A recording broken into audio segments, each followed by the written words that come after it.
All right, thanks so much for joining us, everyone. We're going to go ahead and get started. All right. Welcome, everyone. I'm Susan Elrod, and I am going to be your host for the first portion of our webinar today on the Change Leadership Toolkit 2.0. So thanks to all of you who have joined us previously. We had a webinar last year launching the toolkit, and we're excited to bring everyone together to learn more about what's new in 2.0, but also to hear some stories from leaders who have used the toolkit. So what we're going to do is provide an overview of the toolkit for those of you that may be not familiar with it yet. I'm going to go back. Actually, you can download it at that QR code if you haven't already. Hopefully you have because you've been to the Polius website. Um, and so we'll have a quick overview. And actually, we're going to hear change leader stories, and then we're going to hear about what's new in 2.0 and what might be next for the toolkit. And we're going to leave time at the end for questions and discussion. So as we're going through the webinar and the panel discussion, feel free to put your questions either in the chat or in the Q&A function. We'll be monitoring both. So what is the Change Leadership Toolkit? The Change Leadership Toolkit is a research-based tool to help leaders lead more scalable and sustainable systemic change efforts on their campuses and in their communities. It connects leader actions, or what we call moves, to the context in which the change is occurring. And it deconstructs the complexities of a change project or system so leaders can reconstruct them in their own way and in ways that make sense for them and the team that they're leading. It presents a roadmap for planning, implementing, and assessing systemic change, and then provides additional resources for people to lead change, systemic change more effectively.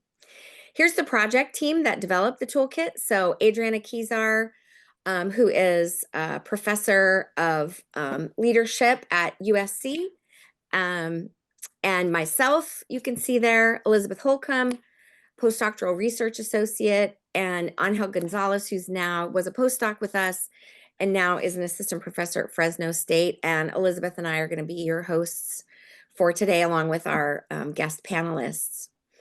So we put the toolkit together to help people tackle complex systemic change. And so this slide helps us all think about what systemic change is. And so there's kind of 4 question areas that we encourage people to answer or explore as they're thinking about the work that they're doing in change. So first, what groups of people are involved? Is it an individual trying to change something that they themselves are in charge of or responsible for? Or is it change that is involving a group or an entire organization? Generally, individual change is not systemic change. It could be, but generally is not. But definitely, change that involves groups or entire organizations is systemic change. Next, what kind of change are you trying to affect? Is it what we might call first order or tinkering around the edges change, or second order or more disruptive, transformative, challenge the status quo type of change? The second or second order change is definitely change that is systemic in nature. That is change that is affecting the system. Tinkering or first order change is probably less systemic in nature. Third, what levels are involved? If it's a single unit, probably less systemic in nature than if you're involving multiple units, especially going across divisional lines or even outside the university.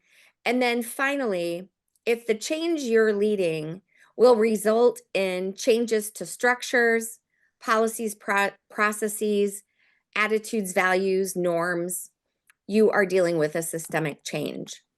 And so we put the toolkit together to help leaders grapple with these really thorny kinds of issues.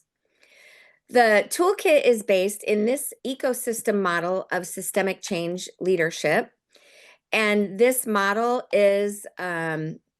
reflects the fact that There are inputs to any change system or change initiative. There are outputs and outcomes, hopefully those that you desire, and lots of interactions in the middle, which then result in the change. And so the three main components of the model are the change leader moves, and we've identified 8 categories of leader moves. Some of our panelists will be talking about some of those moves. And the idea is that leaders make moves that push on levers. You can see they're in that gray bar that rest on the fulcrum of leadership context. Everything we do happens in context. And so the toolkit takes people through an analysis of context, an identification of levers, and then helps them put all that together in a way that they can make more strategic moves that will represent the opportunities and barriers that were identified in the analysis of context and lever identification. And again, our panelists today are going to be talking about how the toolkit and these kinds of analyses helped them.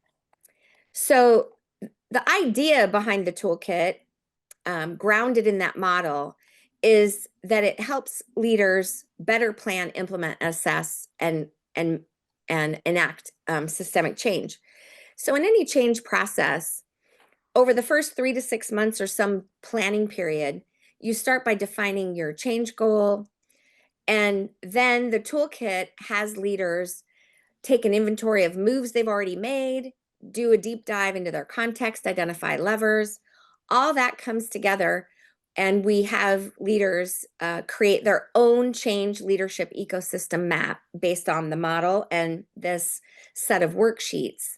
That then leads leaders to create a comprehensive change leadership plan in the next worksheet. Then, over the next 3 to 12 months or however long, you do or implement. So implement that plan. We provide resources and prompts to have people assess change progress and their moves. And then leaders revisit those, all of their plans, revisit the goals, make adjustments, and start this process all over again. Change takes time, systemic change takes time. And so this process iterates over time. And so I'm going to hand it over to my colleague Elizabeth now to elaborate on anything I just said, and then ask you to think about your own systemic change.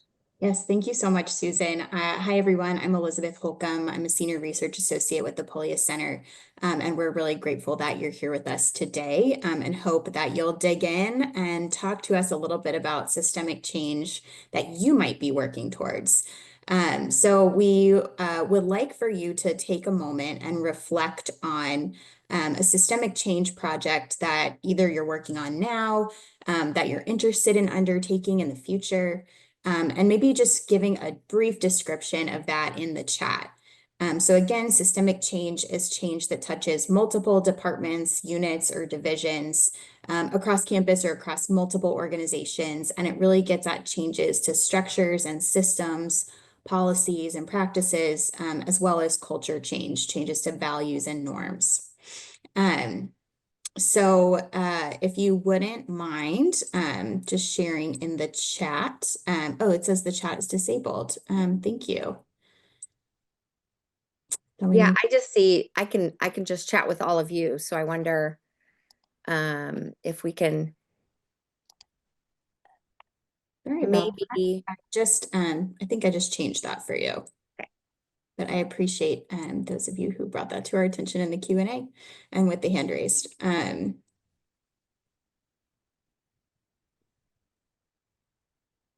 All right, so it should be active for everyone now. And if it's not, please do let us know. Thanks for working with us here. Yeah, so anyway, systemic change is one that touches multiple departments, divisions, units across your campus or across multiple organizations, and makes changes to structures, policies, culture. Oh, starting to see some things coming in. Yeah. So yes, changing the culture of a department to value teaching innovations and foster student belonging, changes to grant application and management processes, changes in titles for non-tenure track faculty, preparing future faculty in undergraduate STEM. equity-minded faculty workloads, tracking and assessing community engagement across campus. Thank you so much. Yes. So it sounds like many of you are already working on systemic change projects on your campus. And we hope that if you're not familiar with the Change Leadership Toolkit, that some of the things we talk about today will be helpful for you as you're working on implementing your own change projects. So I think Susan may have spoken to this before, but the Change Leadership Toolkit is available on the Polia Center website. That QR code she shared at the beginning, we'll share again at the end. It's free to download, and so all of these resources are available to you for free on our website. But we wanted to give you an opportunity to hear from some people that have actually used the Change Leadership Toolkit and its resources to make change on their campus, to guide them through the process, to give you an idea of sort of what it can do and how it can help you. So I am honored to introduce our panelists today, and they all went through a professional development series with us with teams on their campuses or in their organizations, along with 9 other teams over the course of last year. But they, in that process, used the worksheets in the Change Leadership Toolkit, gave us feedback on everything, and helped us revise the toolkit, which we'll talk about some of those revisions towards the end of the session today. So I'm excited to introduce Alyssa Crittenden, who is Professor of Anthropology, Vice Provost for Graduate Education, and Dean of the Graduate College at University of Nevada, Las Vegas. I see she's got some fans in the chat there. Also, Heather Fidesco, Director for Academic Affairs at the American Association of Veterinary Medical Colleges, and Lydia Thomas, Associate Director of Diversity, Equity, and Inclusion in the Office of the Provost Graduate Studies at University of Pittsburgh. So thank you all so much for being here with us today to talk about how you've used the Change Leadership Toolkit to advance change on your campus or in your organizations. So to get started, I would love for you to just tell us a little bit about how the Change Leadership Toolkit helped you advance systemic change on your campus or in your organization. And maybe we can get started with Heather. Sounds great. So I have a couple of ways this Change Leadership Toolkit helped advance our change initiative. So the main initiative I was focusing on was a curricular change initiative across all member institutions at our association. So we're an association that serves American and international veterinary medical colleges. And so we had proposed our Spectrum of Care initiative to make these curricular changes across over 50 schools. And so I would say that, our unique position was that instead of trying to use this toolkit to implement change at one institution, we had the added challenge of instituting or trying to promote systemic change across so many diverse types of veterinary medical colleges. This, making change can feel overwhelming. And then when you're thinking about trying to make worldwide change, that also felt incredibly overwhelming. So I think the first thing this toolkit did was really to serve as a comforting, guiding star and this roadmap, as Susan mentioned in the beginning. It is a roadmap and it has been a roadmap for us. It's easy when you're making change to get lost in the weeds or to start sweating all the small stuff, all the small details. It's easy to get stuck on barriers and maybe just feel like you're drowning in the difficulty of change or the pool of possibilities, right? There's so many different things that we could do. And so when I have felt that sense of getting a little bit overwhelmed, this toolkit has felt like a nice warm security blanket. I can take a step back, recenter what we're doing, and take a look at the big picture, to take a look at the different moves I could make, the levers I could take advantage of, and sort of unpack the historical or the context that we're working with. So that was one thing. It just felt really comforting. It's a comforting toolkit to know that it can guide you. Like any good academician, I like knowing that the change work we're doing is grounded in evidence and it's evidence-based. And so what I've appreciated that this toolkit has allowed us to tell the narrative of our change initiative. So when I've given presentations or talked to our constituents and other folks, and we're in the health professions education field, when I've talked about the work that we're doing, I've grounded it and relied on the ecosystem model of systemic change leadership to point out and align all the moves that we've made to this really great evidence-based tool. So again, it helps us tell the story of what we're trying to do and why we're trying to do it. And in that way, it makes it, it signals that we're not just making stuff up. We're not just flying by the seat of our pants. We have a path and a direction, and that we're also being good stewards of the precious resources that we've had. So, we're using our association funds and we receive some grant funds. So, it gives us, I think it gives some reassurance that we're being smart about the moves that we're making, as it's grounded in this Change Leader Toolkit. And then I'll say, as another one last bit, the toolkit's been really helpful in diagnosing problems with change initiatives. So um, I've used the toolkit for not just this one change, curricular change program, but just in listening to other initiatives going on in the veterinary field. It's helped us figure out why people maybe haven't made progress on something that seems like a really good idea. Like there are certain ideas where like, yes, we all can get on board that that's a great outcome that we want to work towards. And yet, why has it been, why are we still having the same conversation for 10 years? Why has no progress been made, right? We can sometimes scratch our heads, and I've reflected on the toolkit to think, there's misconceptions about this. And so that means that we need to clarify our language and clarify those misunderstandings by pulling that communication, activating the communication move, or this initiative is being driven by people with less power and authority, and people with less resources. So we need to do a better job of engaging in advocacy and navigating those politics. Or it's that folks don't have an agreed upon vision for how to get to that really great desired outcome. So when we notice that a change initiative isn't working, this toolkit has also been really great at helping us, kind of figure out why and then a path forward.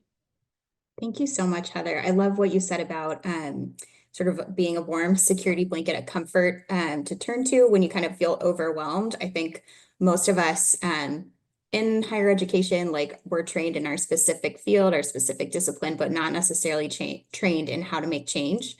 So this toolkit is helpful, I think, for supporting that sort of work for people who might be experts in something that's a little bit different. And then I also appreciate that you talked about how it helps you kind of diagnose problems with other change projects too. I think that's a really valuable use. So Lydia, we'd love to hear from you about your experience. Sure. Hello, everyone. Lydia Thomas, she, her pronouns. So we are part of the Sloan Foundation Center for Systemic Change grant to enact systemic change in engineering and the physical sciences. And we're aiming to build out supports for Black, Latinx, and Indigenous PhD students in 3 different areas: recruitment, funding, and departmental culture and mentoring. So when we really started our project, we were like, our team is great. we we already have a team that is committed to social justice and equity, but the CLT's ecosystem model really helped us to visualize the problem from start to finish and to follow up, while working across departments and schools, in a decentralized structure. So we were really able to think about all the factors that impact successful change, and then with changing leadership at the University of Pittsburgh, we've gotten a new chancellor and a new provost in the last year or so. It's helpful to think about the leadership context and how it really influences change. And the CLT really encouraged us to think about including and using new leadership as a lever to gain buy-in and support from participating programs and other university leadership. So since we've begun aligning everything we do with the university's goals and mission and with the new leadership's goals and vision, to ensure that we can really speak to the importance of the project and to gain more buy-in. I think the CLT also really urged us to think about leaders on our team and ensuring that they're change ready. While people are focused on equity and they want to make change, we had to make sure that they were actually ready to make that change, which was a huge step for us in thinking about the health and readiness of our team to actually ensure change can push forward. And so overall, they provided us with tools to kind of advance systemic change, and we're really grateful to them. Thank you so much, Lydia. I think the point about making sure that leaders on the team are change ready is really important. And I think some of the changes also that we made to the 2.0 version of the toolkit that I'll talk about after the panel are designed to really like emphasize that, because again, that kind of goes to the notion of like we all have expertise in our own areas, right? But that doesn't mean that we're experts in making change necessarily. So thank you for sharing that. And then before I get to Alyssa, I also wanted to just call out that if you're interested in the methodology behind how we developed the toolkit, Heather had spoken to the research backed like nature of it. We have that available on our website if you want to learn more about that. So Alyssa, we'd love to hear from you about how the CLT helped you advance systemic change on your campus. Thank you so much, Elizabeth. Hi, good afternoon, everyone. My name is Alyssa Crittenden. I was already introduced previously. I'm the Vice Provost for Graduate Education and the Dean of the Graduate College at the University of Nevada, Las Vegas. And Lydia provided a fantastic summary, so I will not repeat her summary, but our team is also part of the Sloan Centers for Systemic Change cohort. And so our change initiative was in line with the Sloan Foundation's initiative that we went into this work with that, which is to catalyze and deepen systemic change activities in STEM doctoral programs. And the Sloan Foundation, their call is nationwide. And so we are part of that call. And the goal is to close persistent equity gaps and to see all students thrive. And I think for us, knowing what we were focused on was really important. I think it made the CLT useful because we already sort of knew what our change initiative was before we started. And so I think that's really important. Am I allowed to answer questions in the chat, Elizabeth, as they come in? Yeah, if you'd like to. Okay, yeah, I absolutely can. So that's a very interesting question. The answer is, in this case, sort of. And I think Lydia might be in the same cohort that we're in, where we received seed funding. And then part of our seed funding goal was to work with Publius. And so it depends on how your institution has structured your participation for your team. That's right. And a lot of the teams who we were working with did not have external funding. So it really is just, it's a variable approach. And we actually went through the Change Leadership Toolkit before we knew we had received the seed funding. So it ended up being in tandem at the very end, but it didn't start out that way. We knew that we were focused on this goal anyway. And so we were searching for external funding in order to fund some of the initiatives, but I can talk a bit about the mechanisms. I won't necessarily talk about the specific programming that we have going, because I think that'll eat up all of my time to answer Elizabeth's prompt. But I'm happy to share the very specific initiatives that we're working on that came out of CLT. We're to the point where we have built out some of these programs. And we've really moved sort of from the conceptual use of the toolkit into actually building programming and initiatives and changing policy. So I'm happy to talk about that next. But I think what I really would like to stress is how important it was that we had this interdisciplinary team and how useful the toolkit was coming from the graduate college perspective. We sit centrally. So UNLV is a very large institution. We have many, many academic colleges. We have 5,000 graduate students at our institution. But in order to really affect change in this way, we have to foster cross-departmental and cross-unit collaboration, and then align various initiatives that are happening, over time, sort of temporally and geographically at our university under a common framework. And the CLT allowed us to do that. And using the levers, once we identified them, going through the worksheets was really, really helpful, because we had folks from central administration, from leadership at the individual academic colleges, all the way down to faculty who are sort of the frontline workers who are in the labs and in the classrooms with students, and it sort of really forced us to come together and do this work as a group. And using the levers that we used really they're meant to work together to create an environment at your institution where systemic change is even possible initially. At least that's how I sort of interpreted the toolkit for us, and then is sustainable. So the important thing is to do this work so that everything that we're building lives long beyond the life of any grant. So it's really unrelated to any specific funding opportunity or funding scheme. It's really changing the culture at our institution. So we used several of the leaders, the levers. One of them was shared leadership. That was a really big one for us. Inclusive stakeholder engagement was a big one for us. I will say that it was very useful to lean into data-driven decision-making, and that was sort of the first step. That was sort of step 1A for UNLV. And I will finish up here and touch on something that my colleagues have not spoken to yet, which was unbelievably useful from my vantage point, sort of from where I sit on my perch, is that the toolkit really encouraged leaders, whoever's sort of the PI on the project or the person who is bringing the team together into the space. It really encourages those leaders to dig deeper, at least in a lot of our small group work and in a lot of our worksheets, to determine who in your community, in our case, it was some individual faculty members, may be resistant to change, and really identifying ways, sort of what that resistance can stem from, and then helping the folks on our team to understand the underlying issues, which is sort of central to addressing that resistance effectively. And it was very, very useful. So really just sort of putting this all together, I think it really depends on the team, but having people there showing up to do the work together, it has been unbelievably impactful, even in a very short time. So we did all of that work last academic year. We're already in October. So many of our things are up and running and we're successful. We were able to sort of implement as we were going. So we would identify stuff using the toolkit, and then we would sort of see if we could kick it into action. And whoo, it worked. So yeah, we're big fans. That's amazing. Thank you for sharing that progress with us. And you and Lydia both kind of touched on this point about teams. And so I want to kind of lean into that a little bit more.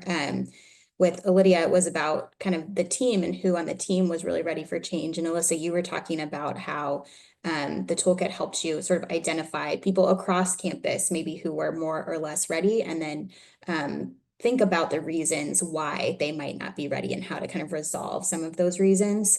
And so I also just want to note that the Change Leadership Toolkit is meant to be used by teams. You know, it's not meant for one leader to use alone. All of the worksheets, you could fill it out as an individual, but I don't think it would be particularly effective that way. So it's all designed to be used by teams working together to make a change across campus or across an organization. And we have a question about teams right now in the Q&A. So maybe Perfect. while you all are talking about teams, you might look at that question real quick and we can add that in. Yeah, so that question was how do you account for offboarding of team members or onboarding new team members when people left or entered? And then so Susan answered that about the toolkit, but if there's anybody, I know it's been, you know, a year or so since we started working together, but Lydia mentioned sort of senior leadership turnover, which I know people are experiencing, but what about your kind of main change leadership team? Anybody want to weigh in on that? I can answer from UNLV's perspective. We've also had, we haven't had changes in our university and our institutional senior leadership. That change happened a couple of years before we entered into this work together as a university, which I think really created the space for us and the appetite and the momentum for us to do this work together with our colleagues in STEM. But we have had turnover in terms of faculty participation. And so what we tried to do was keep a core, sort of a core group of the leaders who were working, who did the CLT. And we tried to keep a core group of those folks together so that as people moved in and out, it wasn't any of the leaders who were engaged in the work. And I will just say, kind of from our perspective, my perspective, I should speak only for myself in this space, we have been so grateful for the partnership of the Puglia Center, just in general with all of the resources that they provide. But I think having some stability, because it's long-term work, this isn't short-term work. And so it requires a lot of, I think just having sort of it's a marathon, I suppose. So having some core folks stay, even if other participants come in and out, I think is what helped our team. For us, we're actually in that process right now. We have two faculty members who are going on sabbatical, and so we're working on replacing them. And like Susan said, the toolkit does provide like guidance on how to kind of do that, but it is a little bit harder than we thought it would be. But how our group is structured is we have 3 different subcommittees, one for each of the things that we want to improve. And so we assigned leaders and liaisons for each of those subcommittees. So they kind of report directly to me and to the other PI on the team. And so like they are our champions who help us like get information out. They are the ones that like encourage people to attend things. They're the ones that are like helping us train. So as people are like kind of heading off, they're also sharing information, but we have a centralized folder, a Teams folder where we include everything. So all the information that they missed is already in there. So every meeting note that we ever took is in there. All the data we collected is in there. Anything about Polias, anything about Sloan is already in that document, so they can already see what we've done.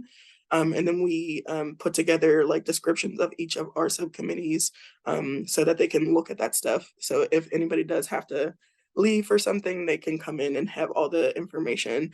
And then we do, I usually have like a one-on-one conversation with whoever is new and like describe the project, ask if they have questions, ask who else can support them in case they can't be present and things like that. So that's what we've been doing to kind of help get new people onboarded. Thank you so much. Heather, did you want to weigh in on that too? I'll just say our structure is a little bit different in this association space, but we have had folks leave and join, and I just will say that from a change initiative, it's been helpful to have sort of fresh energy. So just like Alyssa, the core group of change leaders has remained. We all understand the vision, and getting some new faculty on board to help get some of the work done has been refreshing, since we may have tapped some of the other folks who are getting a little bit tired and drained and with the work. So. Yeah, that's a great point. Thank you. And thank you all for sharing those strategies too, for kind of helping with turnover, because that's just the reality of our work. So I appreciate that. So I wanted to ask you how, you've sort of touched on this already in different ways, but how the Change Leadership Toolkit maybe helped you think differently about the change process. Was there anything in particular in the ecosystem model or any, kind of process that you went through as you were working through some of the worksheets that helped you think about the change process in a different way? And Lydia, maybe we can start with you this time. Sure.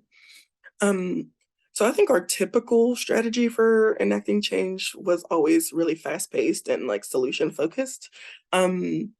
And as part of the CLT, we kind of reframed our thinking to put more emphasis on sense making and learning and utilizing and leveraging tools that we already benefit from. And we use them to make a bigger impact. So we realized that we were so results driven that we didn't really truly understand the issue from multiple perspectives. So some examples of some things that we did, we utilized data and university stakeholders to like really dig into data to challenge our perceptions of the issues that we believe to be true and see if they kind of aligned with what the reality was. So in some cases they were in line and others probably not so much. So something that we did, we conducted 60-minute empathy interviews of current and former students to better understand their experiences. So we asked them questions about the challenges they faced, the successes they had, those who helped them along the way, people who they helped along the way. And we really had some eye-opening discoveries about the challenges that we thought about and those that that our interviewees actually faced. So we also used a noticing and wondering protocol to kind of help us look through data with an objective view. So basically that is, you look at a data source and you're not just saying like, okay, this is what the data said. It's like, okay, I noticed this about the data. Like I noticed that this number is higher than this number. And then you wonder like, I wonder why Black students are enrolled at a higher rate than Indigenous students. And then you're like, I wonder if it's because A, B, C, D, E, F, G. And so it really got us to thinking like more in depth about the actual problems and why those might be. And then we realized that some, like for instance, someone said there's 0 enrolled Indigenous students across the board, like why? And someone said, I don't think we have like any connection. And then somebody else on from the Office of Equity, Diversity, and Inclusion was like, actually, we have a really strong relationship with the Indigenous community in Pittsburgh. So it's not making sense why we don't have more students. So it's like, okay, so then light bulbs are starting to click. So I think with like a year, we're like 10 months into the sense making process, and it's really slow. It's way slower than we normally would have moved. But with almost a year under our belt, I think that giving so much time to the underlying issue has really helped us to think about like solutions that actually make sense and that will benefit students, not just to say we're doing something good. I'm not sure we would have spent this much time on sense making if it wasn't for the CLT. Thank you. That's, I think, such an important point about really understanding the problem. And I think our culture at many of our campuses or many of our organizations is just to like move straight to solutions. And we don't always understand like the full scope and nature of the actual problem we're trying to solve. So I really appreciate that point, as well as the point about it taking time. And everyone doesn't have the luxury always of taking that much time, but I also think that for the type of systems change that we're talking about, like it's just not the kind of thing that's going to happen overnight. So thank you for touching on that. And Alyssa, maybe you could talk about how it helped you think differently about the change process.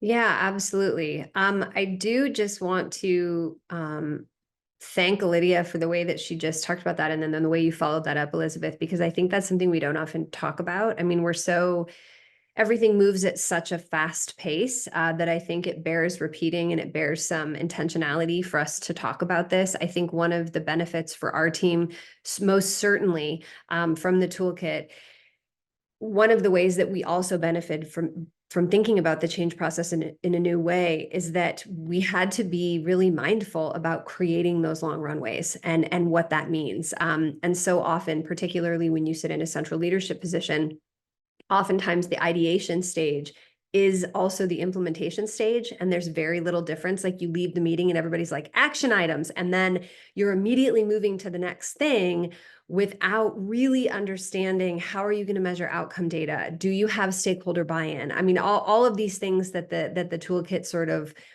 provides you. It's almost like you have a guide on this journey. And I think that really bears repeating, because it was the same for our team.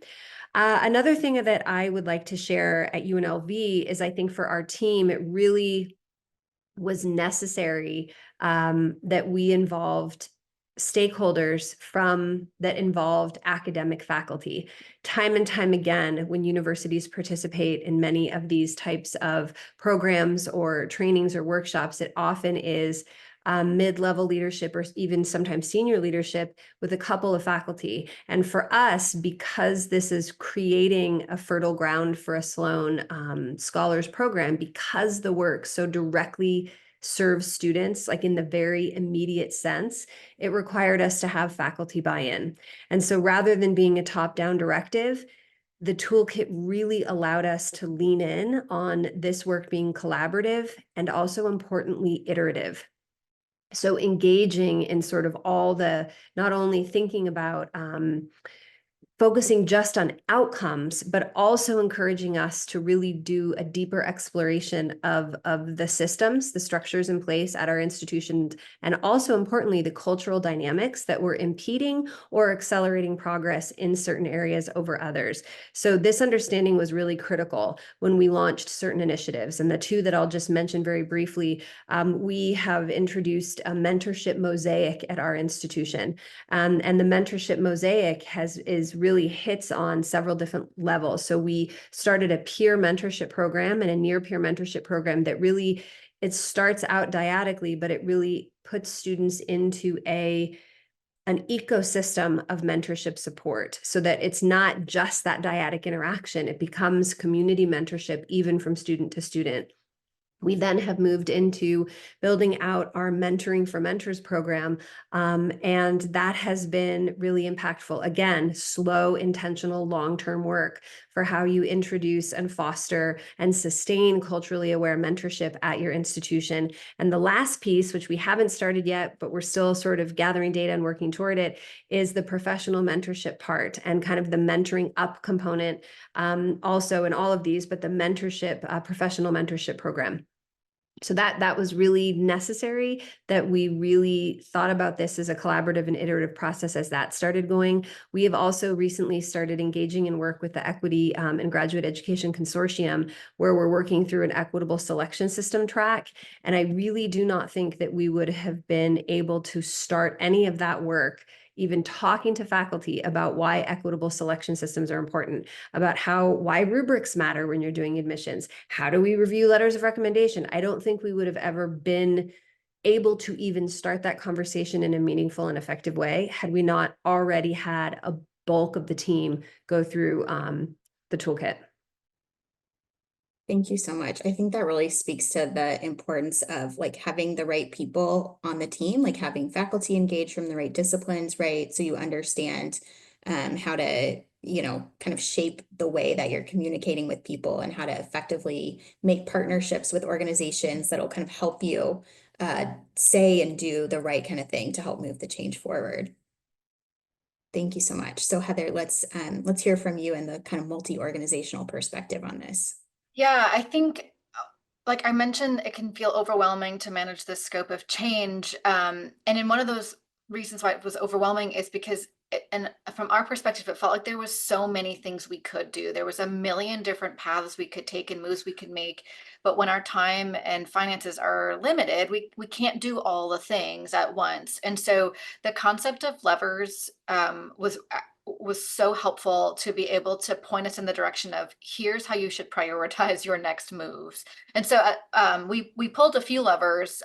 So as an association, we are acting as a lever because we are that external organization that folks can turn to and say, hey, this is an initiative, this is a curricular change initiative that this credible organization is promoting, so maybe we should too. But also as an association, we host 3 popular conferences. So that meant that we could build in programming to have rich and extensive conversations about our curricular change initiative. And we had sort of this captive audience because it was housed within our association. So we got to, speak with deans and associate and assistant deans and veterinary educators, which helped amplify our communication move and our message about the importance of making the curricular changes that we were proposing. And then we also pulled another lever to amplify our creating vision and developing strategies move, which was we had another veterinary educator council that developed a competency-based veterinary education framework to help programs transition their curriculum to this model. And by the time we started our initiative, about 50% of veterinary schools indicated that they had begun transitioning their curriculum to this competency-based curriculum. So we strategically embedded our own curricular education model, which was setting the vision for our curricular change. We embedded it within that framework so that folks could easily adopt some of our sub-competencies. If they were already adopting this other framework, they could adopt ours, and we sort of remove some barriers so that folks wouldn't look at us and say, well, we're already making curricular changes in this way. We don't want to adopt, don't want to have to make any more changes. So we leveraged that already that other movement and sort of rode their waves a little bit to sort of help implement that change.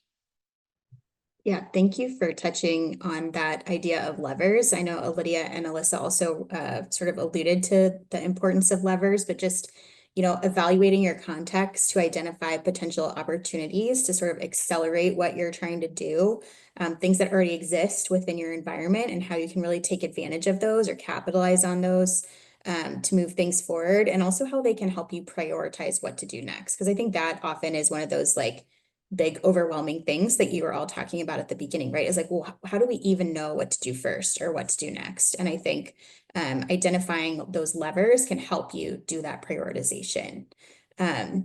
So I think we haven't had too many questions come in through the Q&A, so I'd love to just ask one more question to the panel. If you do have any questions that you haven't typed in the chat or want to type in the Q&A, please go ahead and do that. But I'm just curious about what the CLT helped you accomplish that you might not have otherwise been able to. So some of you have kind of started to touch on this, but Heather, why don't we start with you again? Yeah, so like I said, the CLT helped us change our or describe our change initiative narrative, which is really helpful. But one of our goals, we were externally funded through a separate grant, and one of our deliverables was to create a guide. We developed an education model, and then we needed to create a guide to support colleges of veterinary medicine to enact curricular change. And so that was our task before we even knew that the CLT existed. And then when we went through the professional development program, we realized we can use the ecosystem model to organize our guide. So in some ways, like we could just give the guide to the CLT to programs, but we use the CLT and help that refine our guide to sort of focus in on this curricular change. So basically, we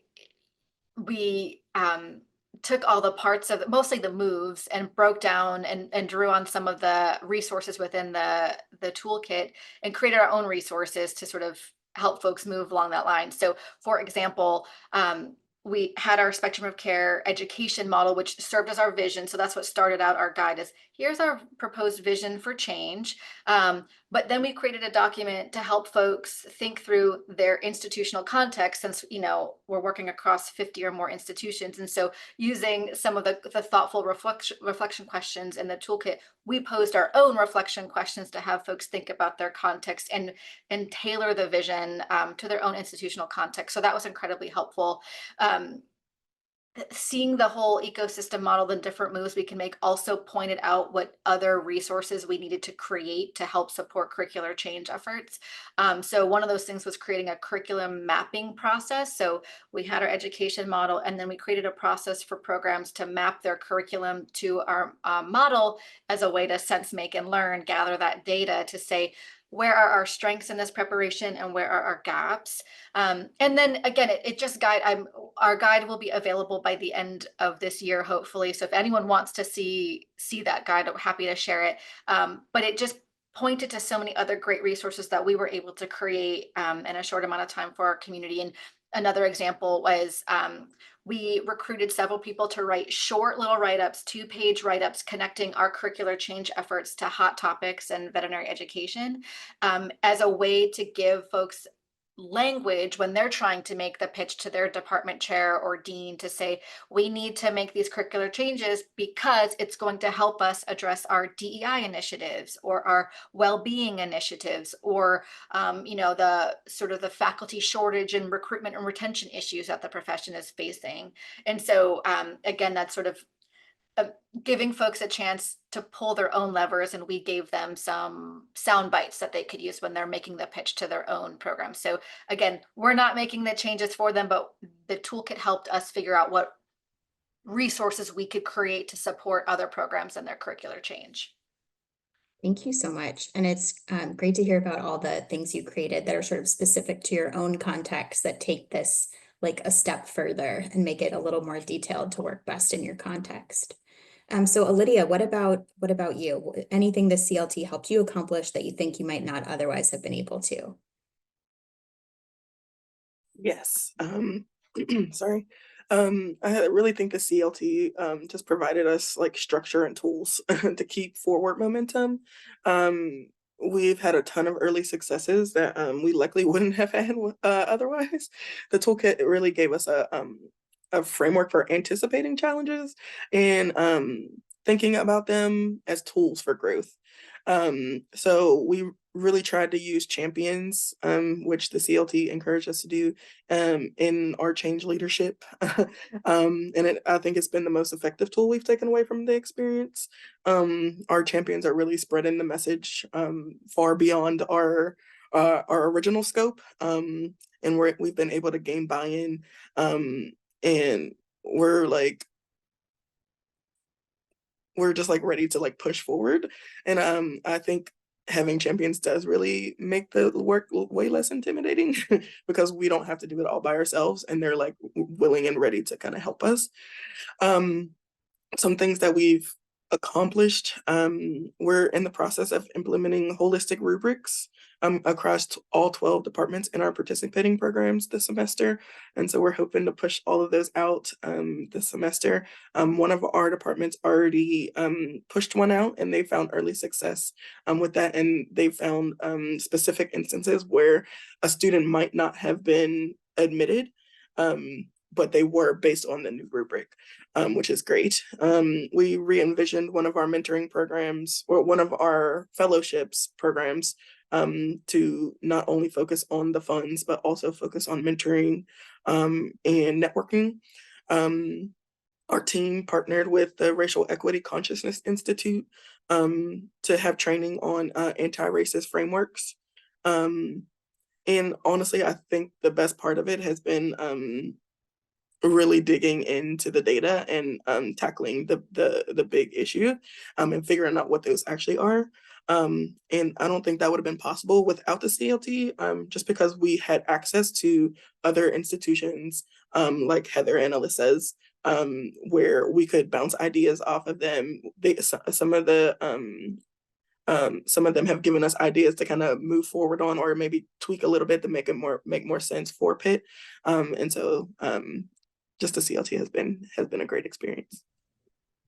Thanks for sharing that, especially about anticipating challenges and using them for growth. I think that's a really valuable use. And Alyssa, anything that you feel like you've been able to accomplish using these tools that you might not otherwise have been able to? Yes. So I think it's also helpful to think about sort of what each team brought to the table when they started, because I think it determines where you use the toolkit and what levers you identify as useful in your context. And so we knew what our change, we essentially knew what our change initiative was, and we had data from a graduate student life and climate survey. And that survey sort of gave us a bit of a launching point to talk about sort of what we thought we might need to do. And so we were very lucky in that we were able to, I think, move through some of this work a bit faster than we would have otherwise if we didn't have those data to start with. And the challenges that we really identified in our university community, which are really in alignment with what nationally graduate students in STEM, well, graduate students in general, post-baccalaureate students are facing anywhere, but this really was true at UNLV, sort of the rising costs of graduate education, student debt load, limited funding opportunities, given how many folks do want to attend graduate school, inequities in access. And this was one that was, change is not an event, right? It's a process. The work-life harmony, which of course contributes to student well-being, academic success, and importantly, long-term professional sustainability, which is something we were really focused on in our work. So in terms of the financial component, what we were able to do after working through the CLT is we started changing the way in which we talked about, I guess in rather than levers, you could think about it maybe sort of with, carrots and sticks, I guess, is another sort of colloquial way we start talking about some of these things, although that's not necessarily a useful model. I think that the toolkit is a much more useful model, but really we changed some of the ways in which we awarded graduate assistantships, and we instituted some policies to reduce student debt, like increasing onboarding fellowships. We opened up something called a student support spot that addresses basic needs. And we reduced monetary amounts for registration holds for graduate students to continue to really support continued enrollment. We also rolled out a whole bunch of new programming. We increased the number of our graduate registered student organizations, which are our cultural affinity groups like Black Grad Student Association, Grad Pride Alliance, Latinx Grad Student Association, Society for Black Scientists are just a few. we rolled out a speaker series that has been unbelievably popular called My Professional Origin Story, which really looks at our diverse campus leaders, and they share their journey, and they share sort of the ups and downs, and they really do talk about the challenges they faced and their pitfalls and sort of how they've overcome them. And those stories of resilience and have really been impactful for our whole community. And last but not least, the thing that we've been really focusing a lot of our resources on is a bridge program. So building, we can talk about the details of it later, but essentially it uncovers the hidden curriculum of graduate education. It's a 1 week of programming that is before, as the students have matriculated and before they start classes, focused on STEM students. And it's really to orient them and to give them all sets of skills and access to information that they wouldn't necessarily have. And it's been very successful. And I think we're just going to see the numbers grow, and we're collecting all of our data now. So check back with us in a year or two once we've analyzed all of our outcome data. But so far, I really like how Lydia talked about, early successes, like early wins. And I think that's the biggest thing, is that if you do this work intentionally from the beginning, you will see that the toolkit has helped you once you get to that point. Yes, and we may have to do a follow-up in a couple years with the same panel to see the growth and the change. That would be really interesting. Thank you all so much for taking the time to share your change journeys and how you've used the Change Leadership Toolkit.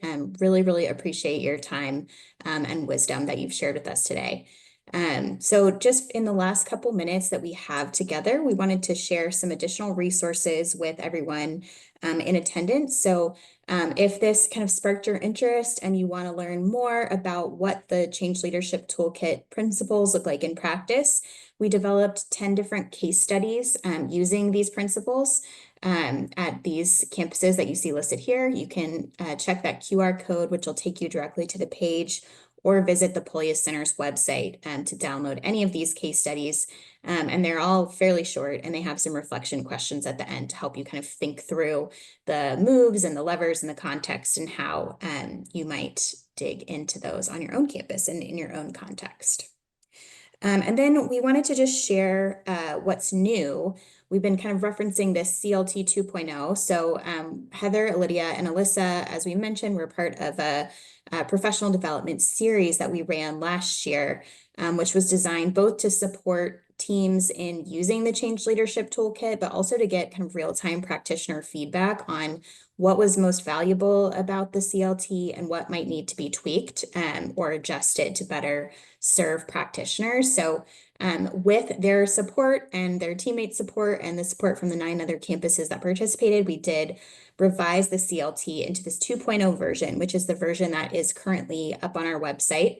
And so a couple of the things that we did, we built some more resources in at the beginning to help teams think more through the what, why, and who of the change process, as well as really defining systemic change so that as you're coming into the toolkit, you can understand whether sort of what you're wanting to do is really systemic change or not, as well as some new reflections for leaders on their own role and agency in the process.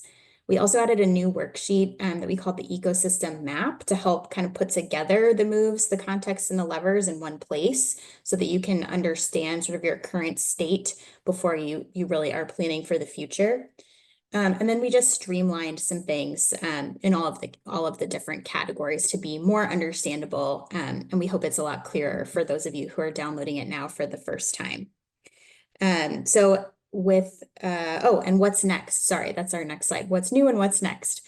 So we received a generous grant from the Gates Foundation to continue this work. So some of you may be familiar with the Shared Equity Leadership Project at the Polius Center that I work on, as well as Adriana Keyzar at the Polius Center. So we're looking to integrate that model with some of the CLT resources. We're developing a team leader facilitation guide. So if you want to take this back to your campus and do it yourself, we'll have guidelines for that, as well as some asynchronous modules that we're hoping to develop over the next few years and just have them available online if you want to kind of go through a more guided process. And then just developing more intentional links to other tools and resources, like some of the ones that our panelists mentioned today, as well as others that might be helpful as you're going through the systemic change process. So I'll turn it over to Susan to wrap us up with our last information about how you can get help using the CLT now. Awesome. We're kind of at time, so reach out to us. Our information is here. We do workshops, webinars, presentations, consulting, even coaching.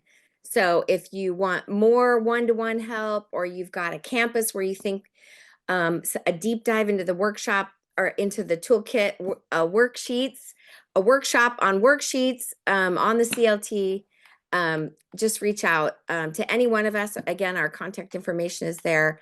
And we're glad that you joined us today. And we've already answered a bunch of questions. Thanks again to those organizations that have funded us, the National Science Foundation, the Sloan Foundation, and the Gates Foundation.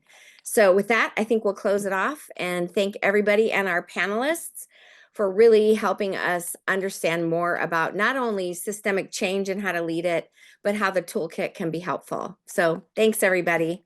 Thank you all so much.